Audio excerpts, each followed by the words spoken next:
George Ivanovich Gurdjieff startled the European intelligentsia with a comprehensive psychological, philosophical, and cosmological teaching of ancient origin. He seemed to be stepping into the 20th century from another era, bringing with him wisdom that had been all but lost in the floods of time. In this video, we will explore the origins, the method, and the spirit of the fourth way, the esoteric path to initiation, by tracing back the life of Gurdjieff, from his journey of seeking the truth to becoming one of the most influential thinkers in esoteric history. So sit back, put on your tinfoil hat, and open your eyes, my dear unknown friend. In 1912, a short and powerfully built man with a shaved head and a long, black, curled mustache set foot in a Moscow cafe. George Ivanovich Gurdjieff was a philosopher, mystic, spiritual teacher, composer, and a dance teacher. Born in 1866 in Alexandropol, present-day Armenia, Gurdjieff's lineage begins with his ancestors who were shepherds from the historic region of Cappadocia. His father lost his flock during a cattle plague and had to move eastwards, where he took up on carpentry. This marked a significant shift from the pastoral lifestyle of his ancestors to a craft demanding more precision and creativity. But his father's talents were not limited to carpentry alone. He was an Ashok, a master bard who captivated the hearts of his listeners with poems, songs, tales, and legends. One of the many legends Gurdjieff hears in his childhood from his father is the Epic of Gilgamesh, a 4,000-year-old story which is the precursor to many of the biblical myths that comes later and which you are more familiar with. These early experiences and the rich cultural heritage of his father had a deep, profound impact on Gurdjieff. So much so that Gurdjieff undertook expeditions for hidden knowledge from a very young age. When I realized that here was that same legend which I had so often heard as a child, in almost the same form of exposition as in the Psalms and tales of my father, I experienced such an inner excitement that it was as if my whole future destiny depended on all this. Gurdjieff couldn't have known the age of these stories when he was hearing it from his father. Suddenly he realized that his father had been preserving a very ancient tradition. If shepherds were entrusted with preserving legends for many generations, then what other truth might exist, handed down mysteriously from one age to another, unsuspected by contemporary mankind? We see here the spark that ignites Gurdjieff's search for truth, and over the next 20 years he would dedicate his life to fulfilling this impulse. With the intent to find the truth for himself, he undertook several journeys, at times with a group of friends and at times all by himself, mostly to the east. He traveled to Egypt, the Gobi Desert, India, Tibet, and China.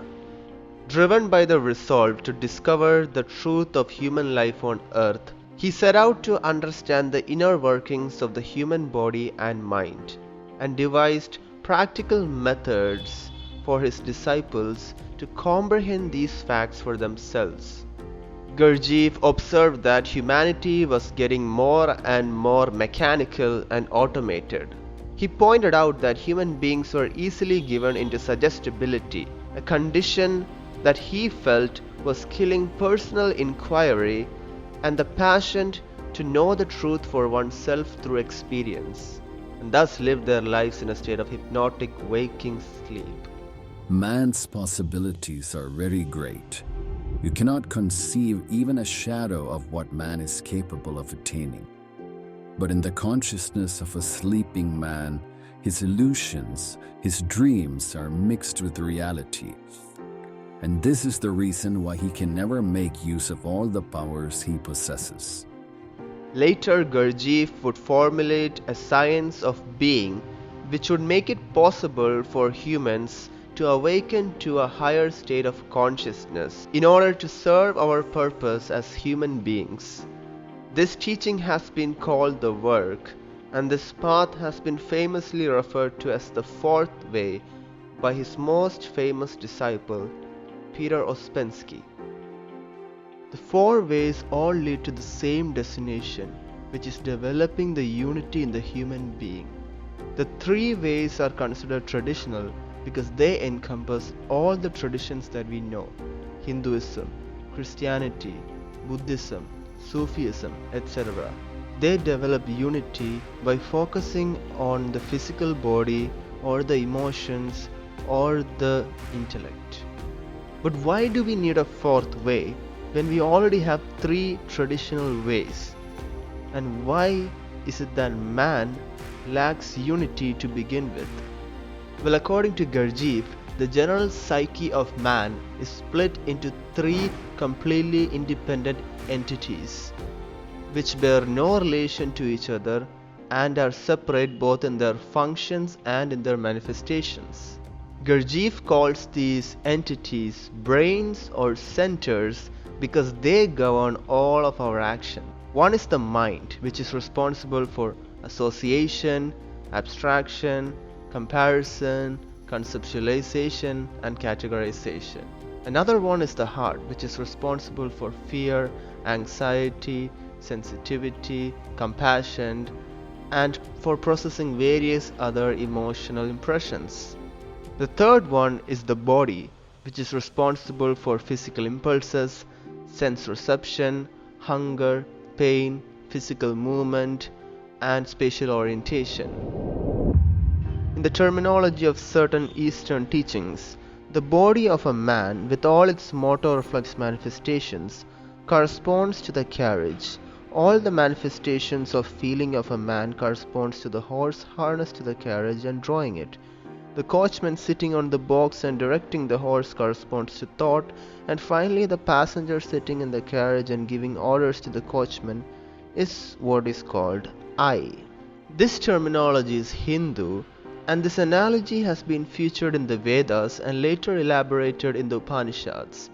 This reveals that Gurdjieff was familiar with the inner meaning of Hinduism, which he and his fellow seekers could have learned in the Indian schools or the Tibetan monasteries. The symbolism of the horse, carriage, and driver is hidden by being placed in a historical context. Before the Kurukshetra war in the Mahabharatas, Arjuna is seated on a carriage, harnessed to horses, engaging in dialogue with his driver Krishna. And in Buddhism, when Prince Siddhartha ventures outside of his palace, he mounts on a carriage drawn by 4 horses and being led by his driver Chandaga. Thus placed as secondary details of important historical events, the esoteric meaning of the horse, carriage, and driver are easily overlooked. In our age, we don't obviously associate religion with teaching. We don't think of a church, a mosque, or a synagogue as a school, but throughout most of human history, this is where learning occurred. Today we associate going to a church as an act of faith, to receive moral instruction, or simply perhaps as a form of socializing. These outer or exoteric layers always existed, but beneath them lay a deeper, inner, esoteric layer of learning. You had to penetrate through the outer layer to arrive at the inner one. The teachings of the outer circle of religion always spoke of an external god or gods that govern the world we inhabit. Jehovah in Judaism, Brahman in Hinduism, Zeus in ancient Greece, Allah in Islam.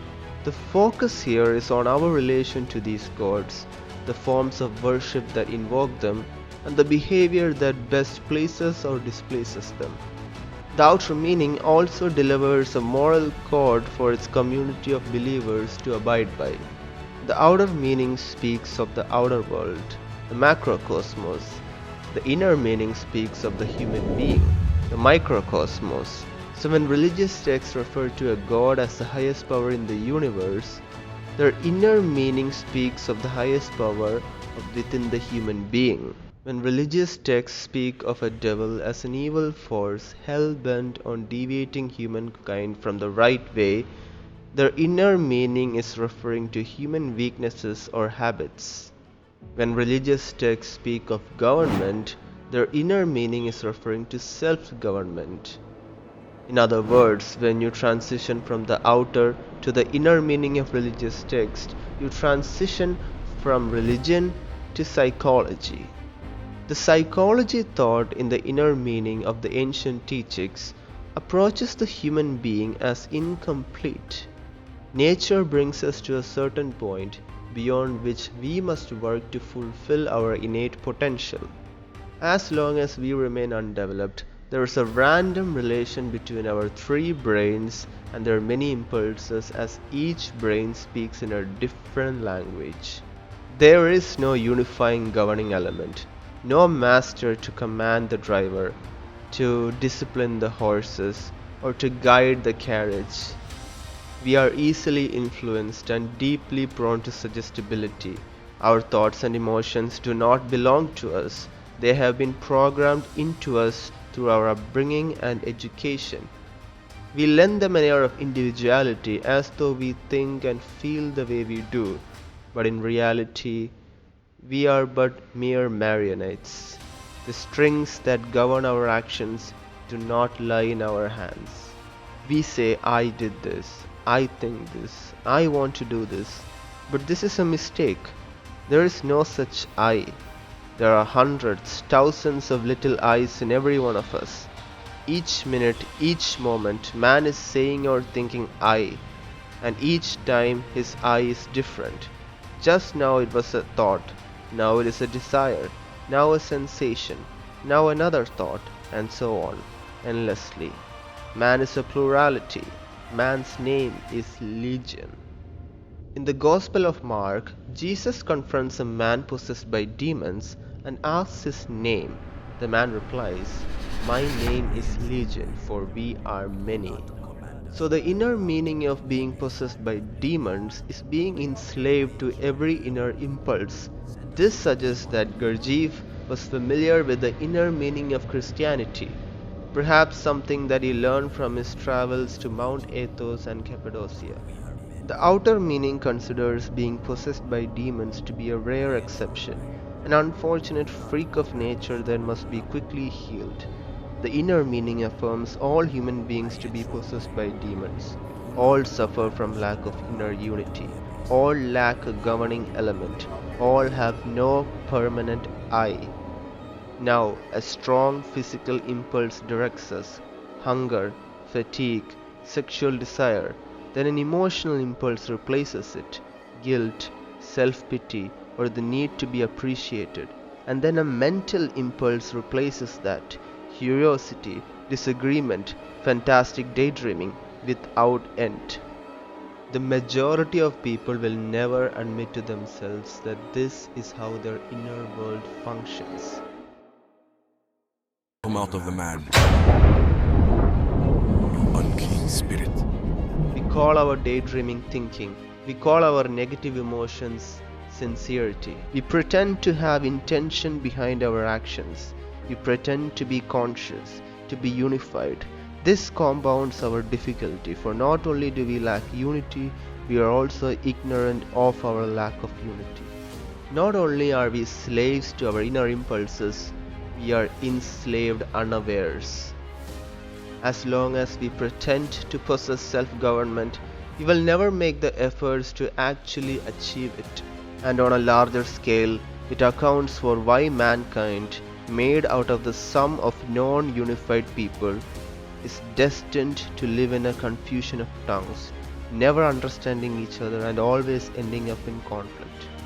The fourth way isn't traditional, so it isn't apparent. You don't know of it, so you can't search for it. A person gravitates towards the fourth way inadvertently by being dissatisfied with the one-sided approach of the three traditional ways. Excessive focus on the physical body overlooks the emotional dimension crucial for understanding human behavior. Excessive focus on the emotions glosses over the inquisitive nature of the mind and takes too many things for granted. Excessive focus on the mind leads to endless debate and pointless theorizing. So a typical seeker of the fourth way senses these shortcomings without knowing that there exists an alternative. So now that we talked about the nature of human life and the limitations of the three traditional ways in the contemporary world, we can go deeper into the inner workings of the fourth way, perhaps the only way for modern man to seek the truth and reach enlightenment. However, due to a lack of time here, I invite you to continue this quest with me in part 2 of this video, where we will walk the path that Gurdjieff took in order to uncover the spirit of the fourth way with practical methods that will allow you to open a direct experience and realization of the truth for oneself. So thank you, and I'll see you next time.